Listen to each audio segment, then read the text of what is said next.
Hi friends, ಎಲ್ಲರಿಗೂ ಸೌಭಾಗ್ಯ YouTube ಚಾನಲ್ಗೆ ಸ್ವಾಗತ. ನಾವು ಈ ವಿಡಿಯೋದಲ್ಲಿ ಮಳೆಯಿಂದ ನಮಗೆ ಏನೇನು ಪ್ರಯೋಜನಗಳಿವೆ ಎಂದು ತಿಳಿಯೋಣ. ಮಳೆಯ ಮಹತ್ವ. ಕೃಷಿಗೆ ಅಗತ್ಯ.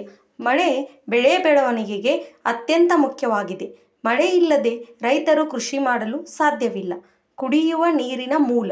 ನದಿಗಳು, ಕೆರೆಗಳು ಮತ್ತು ಬಾವಿಗಳು ಮಳೆಯಿಂದ ತುಂಬುತ್ತವೆ. ಇದು ಮಾನವರಿಗೆ ಕುಡಿಯುವ ನೀರಿನ ಮುಖ್ಯ ಮೂಲವಾಗಿದೆ. ಪರಿಸರ ಸಮತೋಲನ. ಮಳೆ ಪರಿಸರವನ್ನು ಸಮತೋಲನದಲ್ಲಿಡುತ್ತದೆ.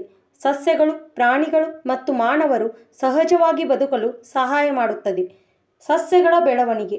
ಮಳೆಯ ನೀರು ಸಸ್ಯಗಳಿಗೆ ಪೋಷಕಾಂಶಗಳನ್ನು ಒದಗಿಸುತ್ತದೆ. ಇದರಿಂದ ಸಸ್ಯಗಳು ಹಸಿರಾಗಿ ಬೆಳೆಯುತ್ತವೆ. ಪ್ರಾಣಿಗಳ ಜೀವನಕ್ಕೆ ಸಹಾಯ. ಮಳೆಯ ಮೂಲಕ ಹುಲ್ಲು ಮತ್ತು ಸಸ್ಯಗಳು ಬೆಳೆಯುತ್ತವೆ. ಇದರಿಂದ ಪ್ರಾಣಿಗಳಿಗೆ ಆಹಾರ ಸಿಗುತ್ತದೆ. ತಾಪಮಾನ ನಿಯಂತ್ರಣ. ಮಳೆ ತಾಪಮಾನವನ್ನು ಕಡಿಮೆ ಮಾಡಿ ತಂಪಾದ ವಾತಾವರಣವನ್ನು ಉಂಟುಮಾಡುತ್ತದೆ. ಇದು ಬೇಸಿಗೆ ಉಷ್ಣತೆಯನ್ನು ತಗ್ಗಿಸುತ್ತದೆ. ವಿದ್ಯುತ್ ಉತ್ಪಾದನೆಗೆ ಸಹಕಾರಿ.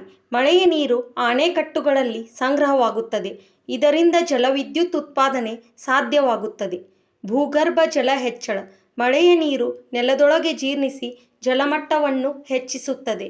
ಇದು ಬಾವಿಗಳು ಮತ್ತು ಹೊಂಡಗಳಿಗೆ ನೀರು ನೀಡುತ್ತದೆ. ಅರಣ್ಯಗಳ ಉಳಿವು. ಮಳೆ ಅರಣ್ಯಗಳನ್ನು ಹಸಿರಾಗಿಡುತ್ತದೆ ಮತ್ತು ಜೀವ ವೈವಿಧ್ಯವನ್ನು ಉಳಿಸುತ್ತದೆ. ಇದು ಪ್ರಾಣಿಗಳು ಮತ್ತು ಸಸ್ಯಗಳ ವಾಸಸ್ಥಳವನ್ನು ಕಾಪಾಡುತ್ತದೆ. ಮಾನವ ಜೀವನದ ಆಧಾರ. ಮಳೆ ಇಲ್ಲದೆ ಆಹಾರ, ನೀರು ಮತ್ತು ಜೀವನ ಸಾಧ್ಯವಿಲ್ಲ.